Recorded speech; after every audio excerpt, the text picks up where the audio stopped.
Hey Chiefs Kingdom, like this video if you enjoyed the 2020 NFL Draft. The Chiefs made 5 draft picks, and I'm going to grade each of them here in just a moment and give my overall draft grade, so stay tuned. But first, I want you to like this video if you enjoyed the NFL Draft. Now, let's get into my Chiefs draft grades.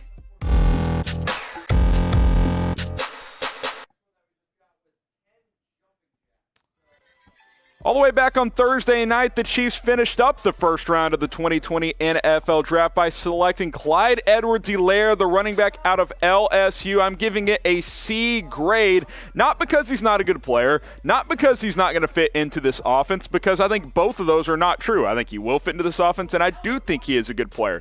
I just don't think it was a major need, and I can't say objectively, at least in my eyes, that he was the best player on the board. There were cornerbacks that the Chiefs could have looked at there. They could have gone linebacker if they'd chosen to do so, although they did get a linebacker in round 2, which we'll talk about in a minute. I'll say this, Edwards-Helaire, very productive. He's going to be a fun player in the Kansas City Chiefs offense. I liked him a lot. He was kind of the forgotten man at LSU last year when Joe Burrow was throwing for 6 touchdowns a game, but he catches the ball well. Patrick Mahomes wanted this kid, so they ended up taking him.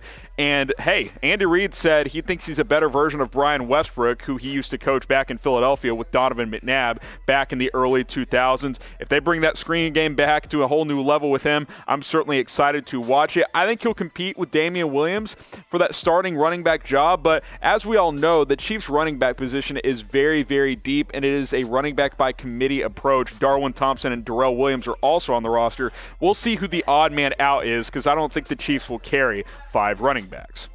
I want you guys to grade the Chiefs' first round pick. A, B, C, D, or F. What are you giving it? Again, I gave it a C. Maybe I'm a little harsh. It's an A- in terms of fit and how he will play in this offense, but I just don't think a running back on this team is a major need. Damian Williams is more than serviceable. Now, he's going to be off of his contract after 2020, so they'll probably just let him walk, so that's a factor as well. But I can't give it more than a C, an average pick. I think the Chiefs could have gone in different directions, but that being said, I do think he will be fun in this offense. I'm giving it a C. Go ahead and grade the pick down below.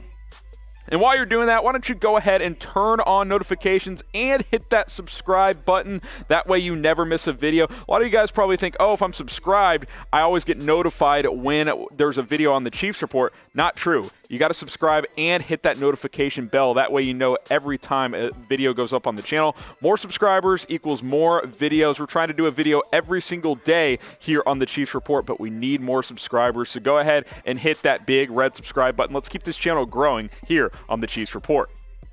In round 2, the Chiefs selected Willie Gay Jr., the linebacker out of Mississippi State. Interesting prospect. Tom Downey had him as a top 70 player. I think talent-wise, he's a fringe top 50 player in this draft. So they got a good value pick here in round 2. The problem with Willie Gay, and we've talked about this a few times now, is he comes with red flags. He has character issues. He caused problems on that Mississippi State football team on more than one occasion. He got suspended for 8 games as a part of an academic scandal when he cheated on a test in college. Now, is that going to reflect how he's going to behave in an NFL locker room? I'm not sure, but an altercation with a teammate that resulted in a broken bone, that might result in problems for Willie Gay in the NFL. He's got to mature. I like his talent. I think he can be a really good player in the NFL. The Chiefs are in a spot where they can take a gamble here because they have a roster that's in really good shape. Obviously, defending Super Bowl champions. He was ejected from the Egg Bowl a couple of years ago as well. So he comes with some red flags, but he also comes with a lot of talent. I think he's instantly a top 3 linebacker on this team. Anthony Hitchens, Damian Wilson, and Willie Gay Jr. I think Dorian O'Daniel hasn't shown me enough. Ben Neiman's okay. He's reliable in certain packages, but he can't be an every down guy. We know the Chiefs run nickel most of the time anyway, so Willie Gay is the modern day linebacker with good speed. He can cover and he can stop the run as well. I think for the Chiefs specifically, he is worth the risk. Not for every team, not teams that have bigger needs, but the Chiefs are in good shape. They have a good roster, so I think it is worth the risk. Type Y if you think it is, type N if you don't think it's worth the risk and you wish they would have gone in a different direction. In round 3, the Chiefs took a safer pick, in my opinion, because I had a top 50 grade on this kid. Lucas Niang, as a TCU alum, I watched him a lot in college. He gave up 0 sacks in 3 years as a starter. 0. And there's chatter that he can play guard or tackle. And if he can play guard, especially early in his career, I think he can start as a rookie in 2020. I've got him penciled in as a swing tackle at the moment, but I do think there is a chance that he could be a guard early on in his career, and then maybe he slides to left tackle after 2020, because keep in mind, Eric Fisher, he's under contract through next season. The Chiefs can cut him after 2020 for only like $3 million in dead cap. That might be an option, considering they're going to have to pay Patrick Mahomes. I've got Niang penciled in as kind of a swing tackle there behind Mitchell Schwartz on the right-hand side. He played right tackle at TCU, but I think you could put him at left guard instead of Andrew Wiley. I think he'd be better there. Mike Remmers is going to compete as well. LDT could get cut also post-June 1 to save $6 or $7 million. So the Chiefs have a lot of options here. They took the best player available in Lucas Niang, and I have to commend them for that. Chiefs jerseys, you can get a Clyde Edwards-Helaire or any rookie jersey by going to chatsports.com/Chiefs1. You can get current players as well. Now, if you're going to order an Edwards-Helaire jersey, keep in mind, you can pre-order it, but they're not going to send it to you until his number is confirmed. So wait for that to happen. It should go through in the next couple of days. You could be the first person to have a Clyde Edwards-Helaire jersey. How sick would that be? Go to chatsports.com/Chiefs1. Pre-order this or get a Mahomes jersey. Plenty of Chiefs jerseys with our partners, Fanatics. In round 4 here on day 3 of the NFL draft, the Kansas City Chiefs went quarterback/safety. Played safety in college at Louisiana Tech. Tom Downey has him as a corner in the NFL, and that makes some sense. 6 foot, 192, not the biggest guy, but he's got enough size there. His arm lengths, you'd like to have him a little longer. I thought they might go with the other Louisiana Tech corner, Amik Robertson, or even Bryce Hall here at this spot. But L'Jarius Sneed is an interesting pick as well. He's a good athlete, 6 foot, sub 4.40. You get some speed in that secondary. Should be an impact special teamers from year 1. Maybe he develops into a reliable cornerback by year 2 as well. In year 1, he can be a backup type of player. Production was there, 73 tackles, 3 picks, had 6 pass breakups as well, including a few tackles for loss. I like the pick. I'm giving it a B+. I think it's pretty good overall for the Kansas City Chiefs. So you look at that secondary, I think he's kind of your 4th corner right now. You got Charvarius Ward, you got Bashaud Breeland. I think Fenton plugs in as your nickel as of now. Sneed can kind of be your just ultimate utility defensive back. He can play some safety. He can play nickel. He can play corner. I think he can line up at any of those spots, kind of like Fenton did last year as a rookie. Maybe Sneed takes on that role as a rookie this year. In limited snaps, he can play all of those positions. I mentioned Bryce Hall was on the board, and he ended up going to the Jets in round 5. I couldn't believe he fell that far. Who would you have taken? Type S for L'Jarius Sneed, type H for Bryce Hall. Now, I trust the Chiefs front office and their brass.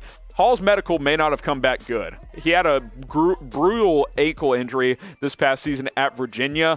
He claims to have recovered, but it's kind of hard to get a proper medical evaluation right now. I trust the Chiefs. I would have been intrigued by Bryce Hall, though. I'll curious to see what you guys vote down in the comments section. In the 5th round, the Kansas City Chiefs selected Michael Danna, the edge rusher out of Michigan. I'll be honest, I didn't look at this kid much. Tom Downey had him as an undrafted free agent, so to get him in round 5 is interesting. You got to keep in mind, though, teams in the NFL, all 32 of the big boards, they're all different. So clearly the Chiefs were higher on Danna than other teams were, than I was. They see something that I didn't. I trust him again. I trust Brett Veach and his scouting department. 6'2", 257. He's a pretty good athlete, just 22 despite being a 5-year player in college, a redshirt senior there. We'll see if he translates to the next level. I think he's kind of a developmental rotational type of piece. Had 3 sacks, 38 tackles, 5 quarterback hits this past season at Michigan. Was kind of a rotation piece there as well. But I think they're gambling on athleticism here. Again, the Chiefs are in a good spot with their roster. I did wonder if the Chiefs would maybe trade down from this pick. You get an extra selection in round 6, but they opted to take Michael Danna instead. If I look at the defensive line depth chart, I've got him penciled in right behind Breeland Speaks. Maybe he competes with Speaks for a roster spot, and B, some snaps next year. Passanio, obviously you got Frank Clark and Alex Okafor. You're 5-6 deep now at defensive end. You're feeling pretty good about that spot, and obviously with Chris Jones back on the franchise tag, this defensive line is in very good shape. I want you guys to grade the Chiefs' 2020 NFL draft as a whole, all 5 picks combined. How do you feel? A, B, C, D, or F? I'm going to give it a B. I think it's a solid B. They didn't blow me out of the water, but I think overall you got some good picks. Edwards-Helaire wasn't my favorite pick, but he's going to help this offense. Make no mistake about that. He is a good fit, so I am giving the Chiefs a B. I think it's a good draft. I don't think it's a great draft, in my opinion. Obviously, we will see when things play out in, the 2020 season and the seasons to come in the NFL. So to recap the picks here in the 5 draft picks and my grades, Clyde Edwards-Helaire in round 1, I gave it a C. Willie Gay Jr. a B-. Lucas Niang an A-. L'Jarius Sneed a B+. Michael Danna a D+. I can't give it a great grade. I don't know what his impact will be. I had an undrafted free agent grade for him, so to take him in round 5 was a little high for me. So all in all, you add it up, I'm giving it a solid B. Let me know what your grades are down in the comment section, and make sure you're subscribed for videos in the coming days.